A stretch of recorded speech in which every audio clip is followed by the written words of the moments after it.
Okay, this is our second video clip, no, in our daily bread, no, with devotion, healing, prayer, with Jesus calling, with the promised blessing, no, the holy 2026 on the holy fifth month of the year, May 6, no, in our daily bread with devotion, healing, with Jesus calling, with the promised blessing. Uh,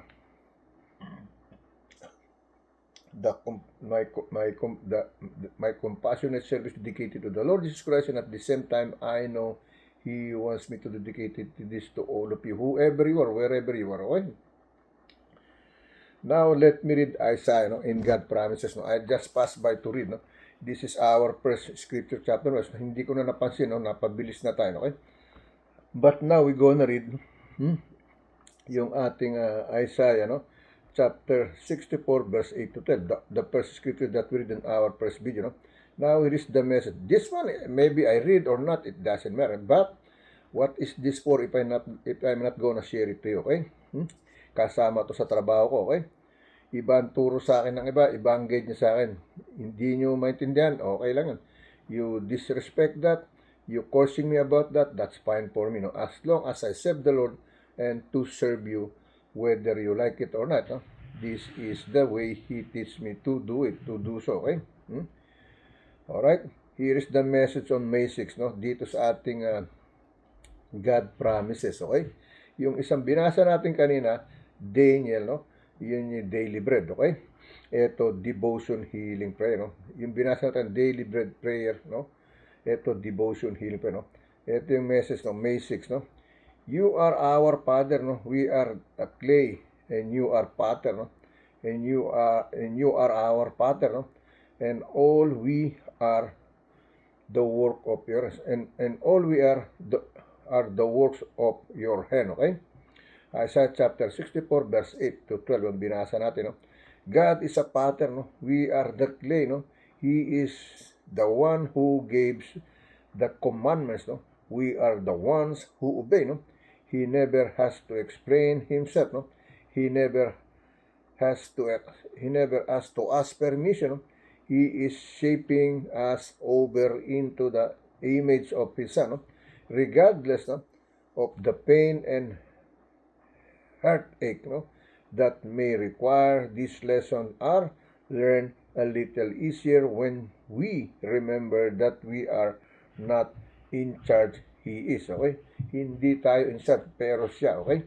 Yun ang ibig sabihin. Yan yung ating God promises, no, day by day, okay? Yan po. Ang title niya sa ano, no, sa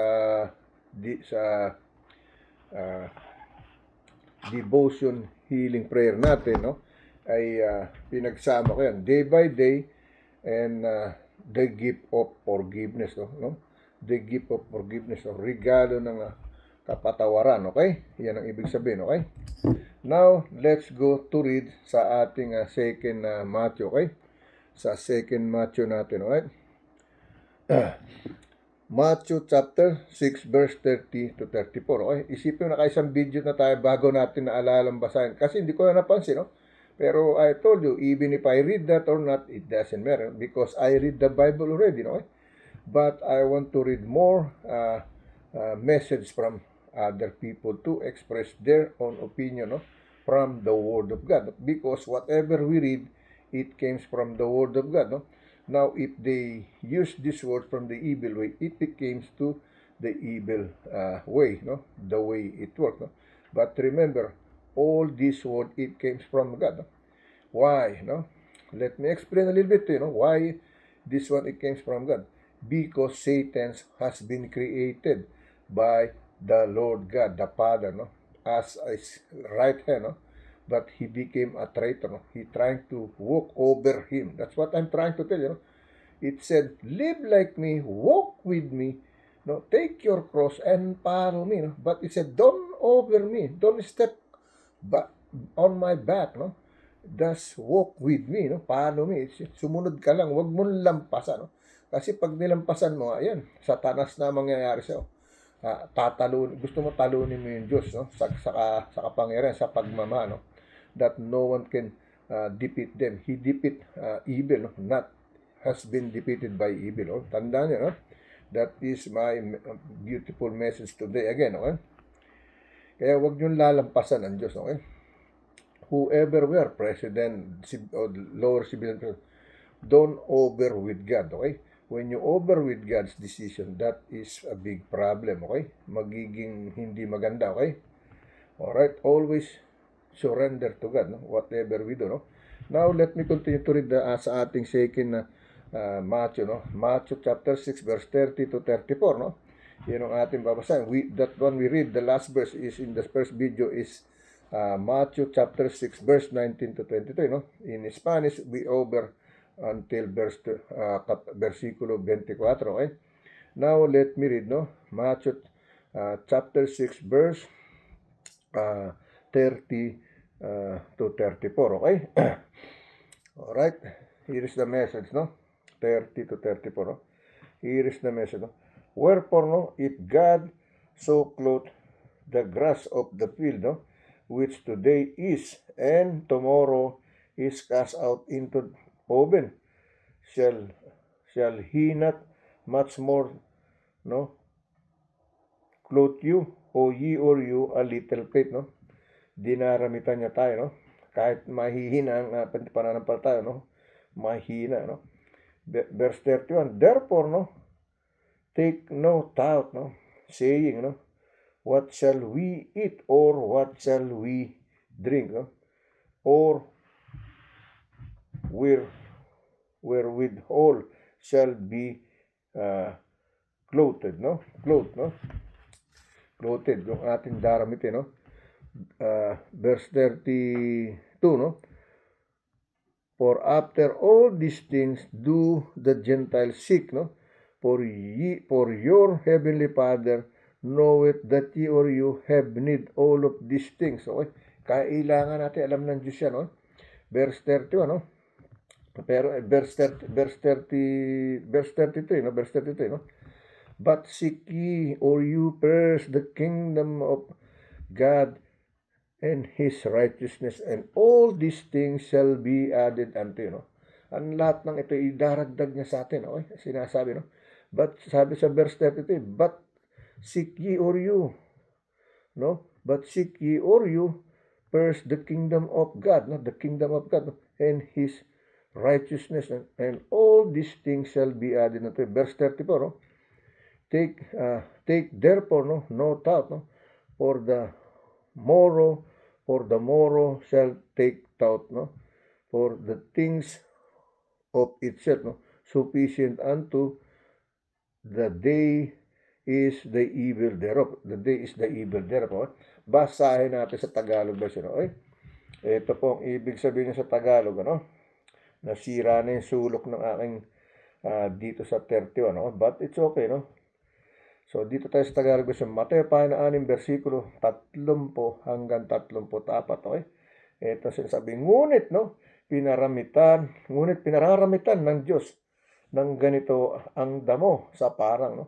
Na ngayon ay buhay at sa kinabukas ay igagatong sa kalan. Hindi baga lalong-lalo na kayong pinaramitan niya o kayong kakaunti ang pananampalataya, no? O kayong maliit at kaunti ang pananampalataya. Ibig sabihin, no? Dito sa ating versikulo 31, no? Kaya huwag kayong mga balisa, no? Ni magsabi, anong aming kakanin o anong aming iinumin o ang aming daramitin, okay? Yan ang sinasabi, no? Isipon na babalisa tayo. Bukas ano kaya kakainin ko? Bukas ano kaya bibiling ko? Ano kaya damit susuot ko? Yan ang nangyari sa... Ano kaya ang isusuot ko? Ganun nga to. Nagbabalisa tayo, nag-aala tayo, no? No? Kaya sinasabi niya ito, versikulo 32, sapagkat ang lahat ng mga bagay na ito ay siyang pinaghahanap ng mga hintil, no?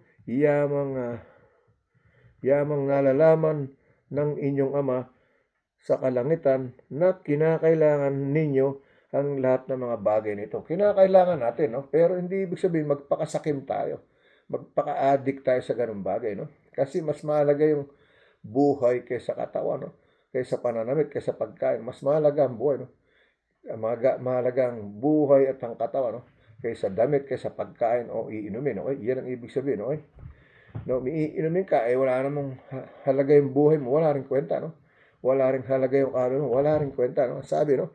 Sapagkat ang lahat ng mga bagay na ito ay siyang pinaghahanap ng mga hintil, no? Yamang naalalaman ng inyong Ama sa kalangitan, no?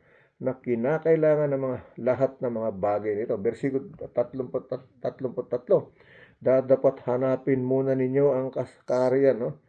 Ang kanyang kaharian at ang kaniyang katuwiran, no? At lahat ng mga bagay nito ay pawang idaragdag sa inyo. Okay? Versikulo 34, huwag ninyong ikabalisa ang sa araw ng bukas, no? Sapagkat ang araw ng bukas ay mababalisa sa kaniyang sarili, sukat na sa kaarawan ng kaniyang kasamaan, no? Sukat na siya sa kaarawan ng kasamaan. Okay?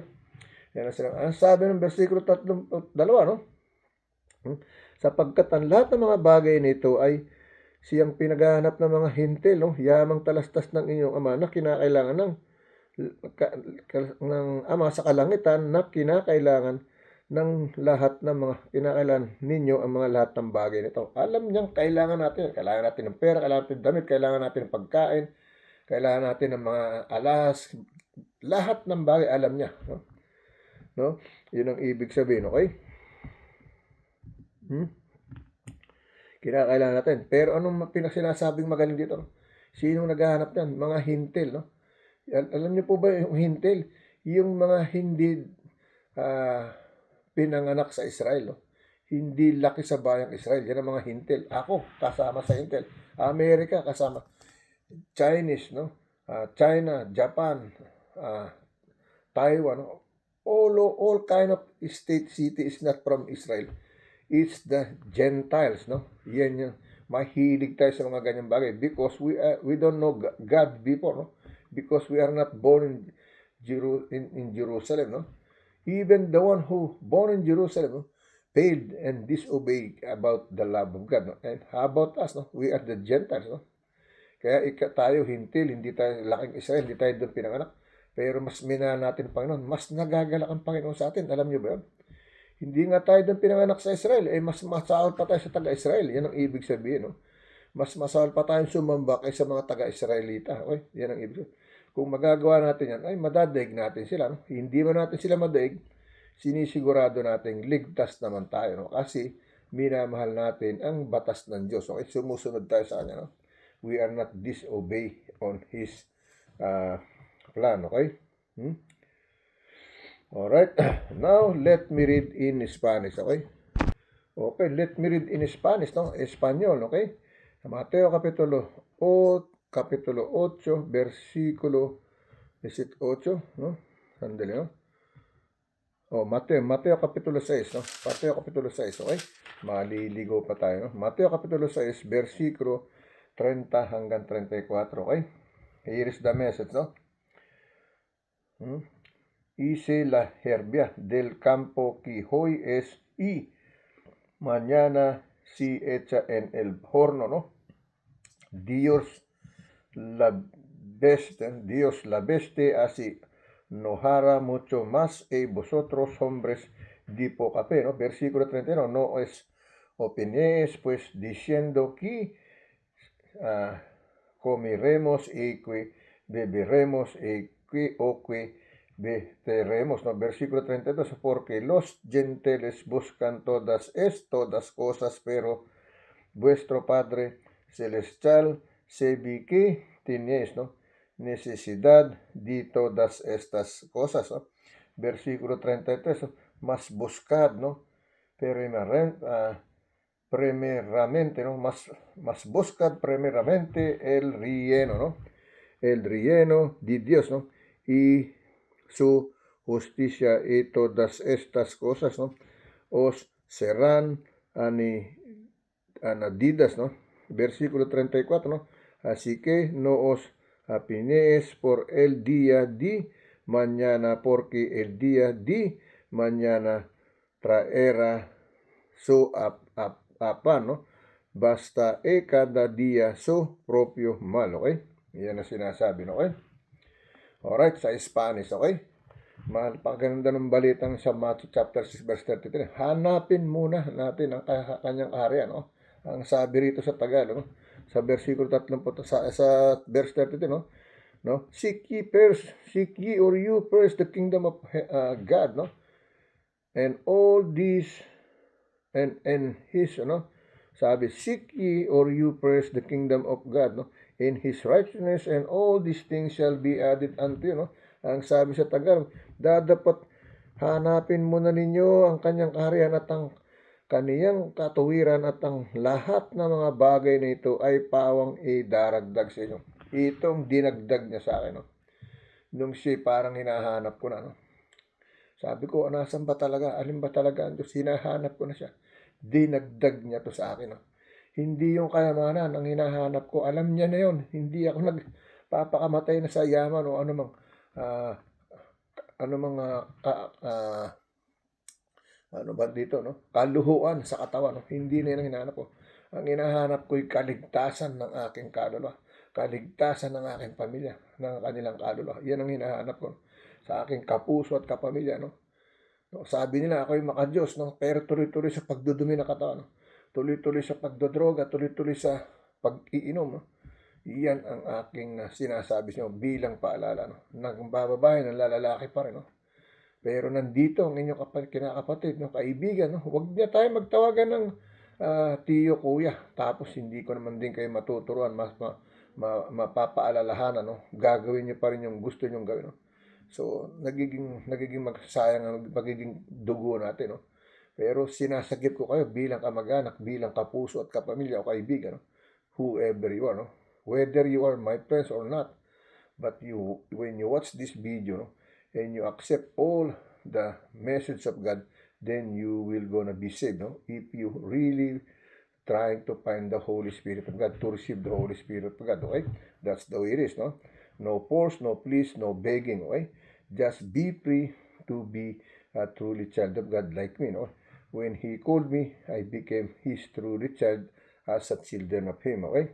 Now, let's go to the other scripture chapter verse. Dito ulit tayo sa Matthew, ikatlong Matthew natin, no? Matthew chapter 24, verse 35 to 39, no? Matthew chapter 24, verse 35 to 39, okay? Here is the message, no? Heaven and earth shall pass away, no? But my words, no? Shall not pass away, no? Sabi, lahat langit at lupa mawawala, no? Pero ang aking salita hindi mawawala, no? Sabi, heaven and earth shall pass away, no? By my words shall not pass away, no? Verse 36, but of the day of the hour no man, no? No, not the angels of heaven, no? But my Father's only, no? Verse 37, no? But as the days of Noah were, so shall also be coming of the Son of Man. He, no? Man be, no? The coming of the Son, man be, okay? Verse 38, no? For as in the days that were before, no? The flood, they were eating, no? And drinking, no? Marrying, no? And giving in marriage, no? Until the day that Noah entered into the ark, okay? Verse 39, no? And knew not, no? Until the flood came and took them all away, no? So shall also the coming of the Son of Man be, no? Yan ang sinasabi, no? Now, let me read in Tagalog version, no? Mateo pa na 24, versikulo 35 hanggang 39, no? Sa Tagalog version, okay? Ito po ang sinasabi sa ating Tagalog version, no? Sa versikulo 30 hanggang 39, no? Ang langit at ang lupa ay lilipas, no? Dadapat ang aking mga salita ay hindi lilipas, hindi mawawala. Ibig sabihin, okay? No? Magugunaw ang mundo, no? Langit at lupa, no? No? Pati langit kasama, lahat mawawala. Pero yung kanyang salita nando, no? Pumapailang lang, okay? Hindi mawawala, no? Versikulo 36, ngunit tungkol sa araw at oras na yaon, walang makaalam, kahit ang mga anghel sa langit, kahit ang anak, kundi ang ama lamang, okay? let me explain something about this, no, sa versikulo 36, no. Pakinggan niyo ito, babasahin ko ulit at ipaliliwanag ko pa uli sa inyo, no. Hindi po ako dalawasa rito, no. Pero sa aking pagkakaintindi, ipapaliwanag ko pa rin sa inyo sa aking nalalaman na binibigay ng Diyos. No?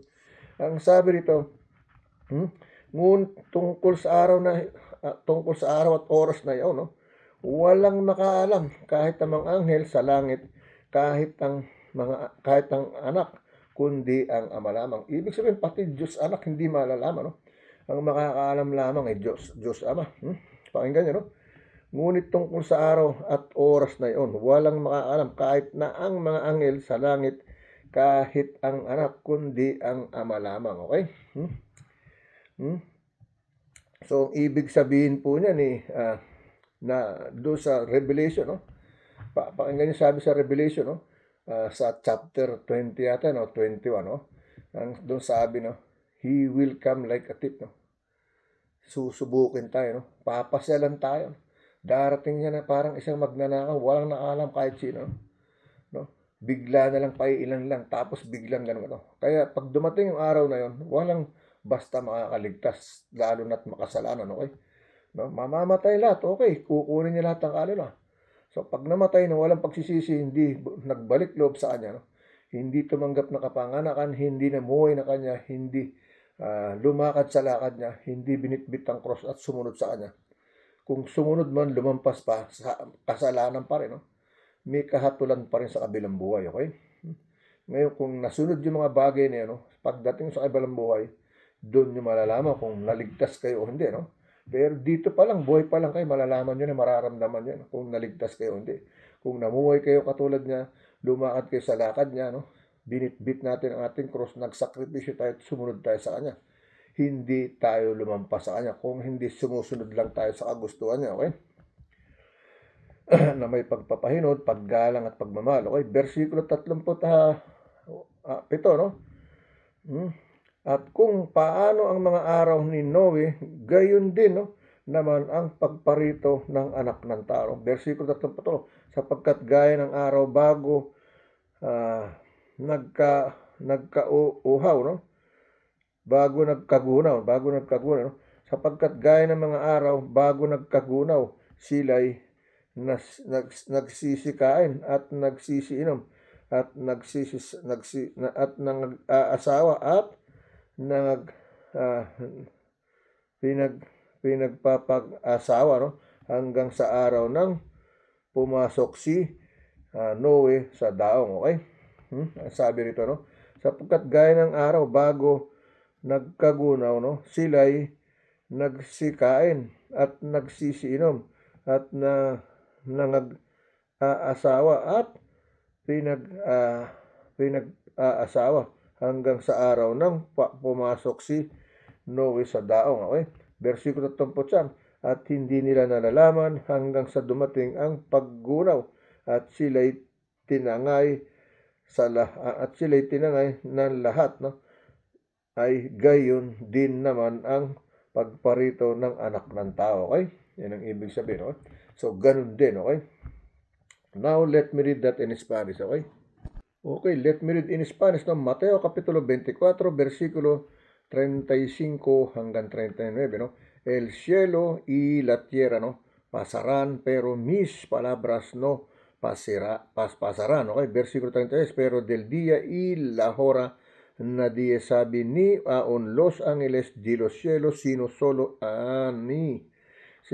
mi Padre, ¿no? Versículo 37, ¿no?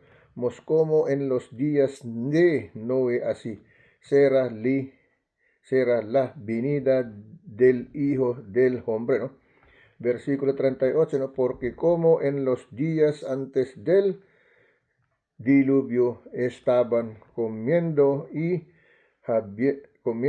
bebiendo, casándose y dando en casamiento hasta el día en que Noé entró en el arca, ¿eh?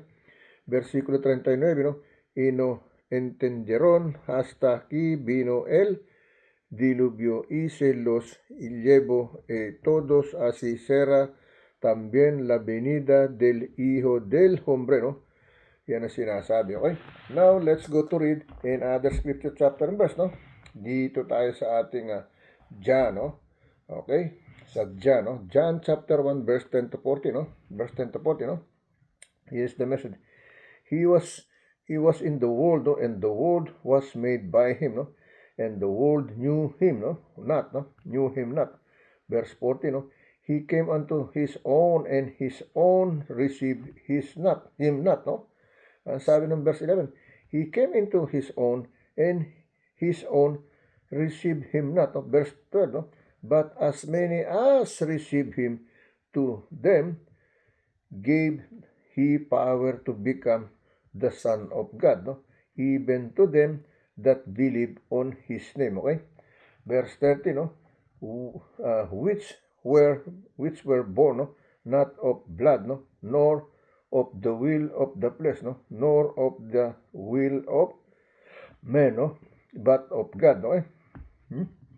Yun ang sinasabi, no? Verse 14, okay? And the Word was made flesh and dwelt among us, no? And we beheld his glory, the glory as of the only begotten of the Father, full of grace and truth, no? Full of grace and truth, okay? Yan yung sinasabi ng ating 1 John chapter 10 verse 40, no? Basahin natin sa Tagalog version, no? Isawan, no? Pahina isawan. 1 pahina isa bersikulo 10 hanggang 14, no? 1 pahina isa bersikulo 10 hanggang 14, no? Siya'y nasa sanglibutan at ang sanglibut ay ginawa, no, sa pamamagitan niya at hindi siya nakilala ng sanglibutan, okay? Siya yung gumawa pero hindi siya kinikilala ng sanlibutan. Hindi pa rin siya kilala talaga, okay? Versikulo 11, sila'y naparito sa sariling kanya at siya'y hindi tinanggap ng mga sariling kanya, okay? Doon sa mga nilikha na katulad natin, hindi siya tinanggap, binaliwala siya, no? Hindi siya pinaniwalaan. Yun ang ibig sabihin, no? Siya'y naparito, no? Sa sariling kanya at siya'y hindi tinanggap ng mga sariling kanya, no? Versikulo 22, no? Dadapatan lahat ng mga kaniya'y nagsisitanggap ay pinagkaloban niya sila ng karapatang maging mga anak ng Diyos, no? Sa makatuwid bagay ang mga nagsisisampalataya sa kaniyang pangalan, okay? So pag tumanggap tayo sa kanya, no, tinatanggap natin siya bilang Diyos, yan, okay? Magiging anak niya tayo, no? Tagapagmana, no? Versikulo 13, no?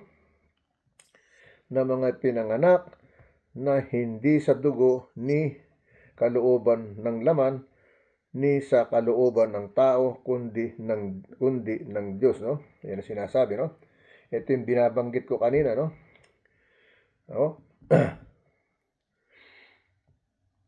Okay, ito binabanggit, no? Which were born not of blood, nor of the will of the flesh, no? Nor of the will of man, but of God, okay? Basahin ulit sa Tagalog, no? Ang sabi rito, no? Ang sabi rito, no? Na ipinanganak na hindi sa dugo at sa kalooban, no? At sa kalooban ng tao, no? Hanggang 14 pala, nabasa ba natin yung 14 kanina, no? And the word was made present. Oh, yun, binasa natin kanina. Basahin natin sa Tagalog yun, no? Versikulo 14, no? At nagkatawang tao ang berbo at tumahan sa gitna natin at nakita namin ang kaniyang kaluwalhatian, no? Kaluwalhatian gaya ng sa bugtong na anak na puspos ng biyaya at katotohanan, no? Puspos ng biyaya at katotohanan, no? Righteous, the grace and truth, no? The grace and truth, okay? Yan po sinasabi, no? Ito yung sinasabi ko kanina, no? Hindi ka na pinanganak sa, ayan, no? Sabi sa versikulo 23, no? Na mga ipinanganak na hindi sa dugo ni sa kalooban ng laman ni sa kalooban ng tao kundi sa Diyos, no? Kung hindi pinanganak ka sa Espiritu ng Diyos, pinanganak ka sa tubig, pinanganak ka sa salita ng Diyos. Yan yung kapanganakan mong ikalawang beses, no? Na sinasabi, be born again, save our Holy Ghost.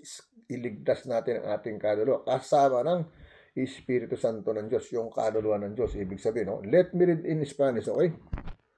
Okay, let me continue reading in Spanish, no? 1 Kapitulo 1, versikulo 10 hanggang 15, no?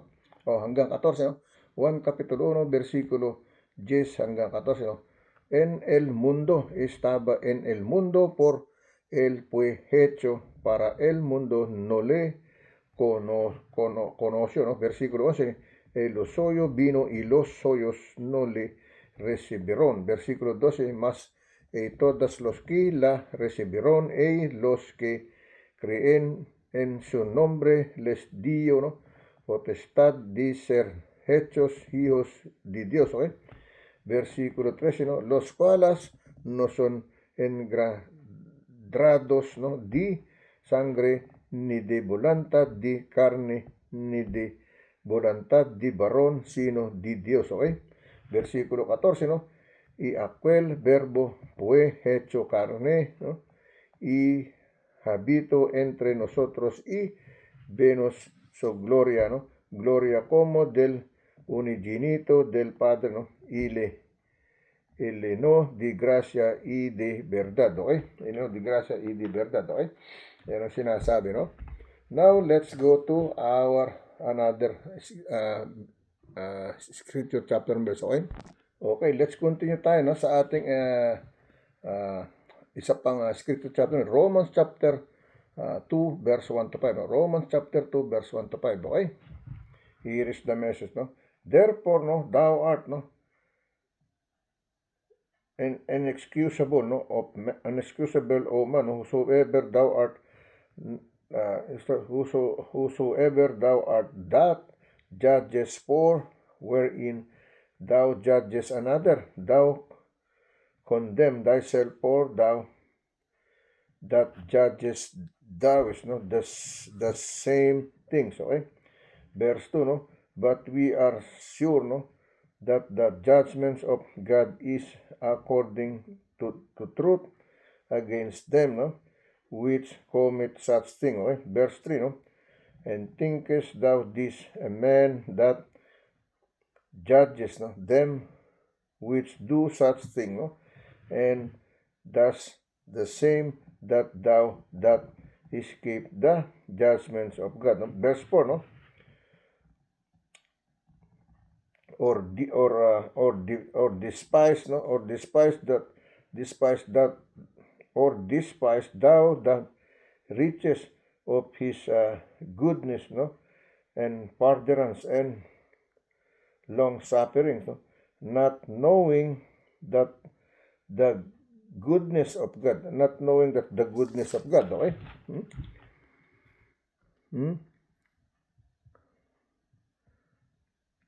Leadeth thee to repentance, no?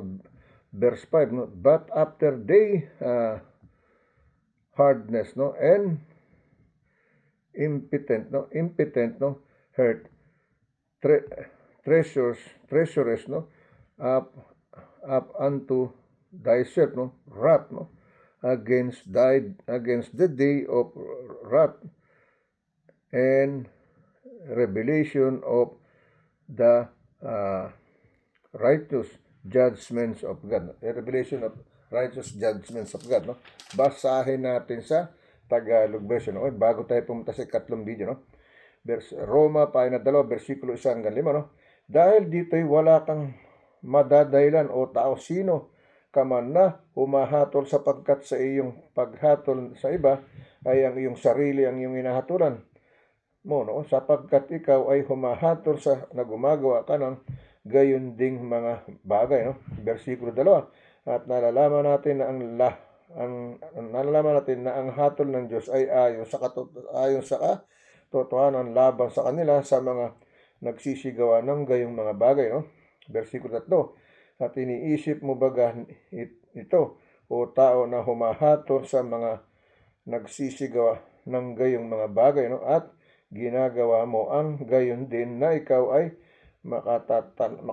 makatatanan sa hatol ng Diyos. Versikulo 4, no? At humahamak at hinahamak mo ang mga kayamanan ng kaniyang kabutihan at pagtitiis at pagpapahinod na hindi mo nalalaman na ang kabutihan ng Diyos ay, no? Kabutihan ng Diyos ay siyang umaakay sa iyo sa pagsisisi, no? Umaakay, hinihila tayo sa kapatawaran, okay? Versikulo 5, dadapat ayon sa inyong katigasan ng inyong pusong hindi na nagsisisi ay nagtitipon ka sa iyong sarili ng puot sa kaarawan ng kapuotan at pagpapayag ng tapat na paghukom ng Diyos. Okay, yan ang sinasabi, no? Let's go to our third video. Okay, we gonna read the Spanish over there.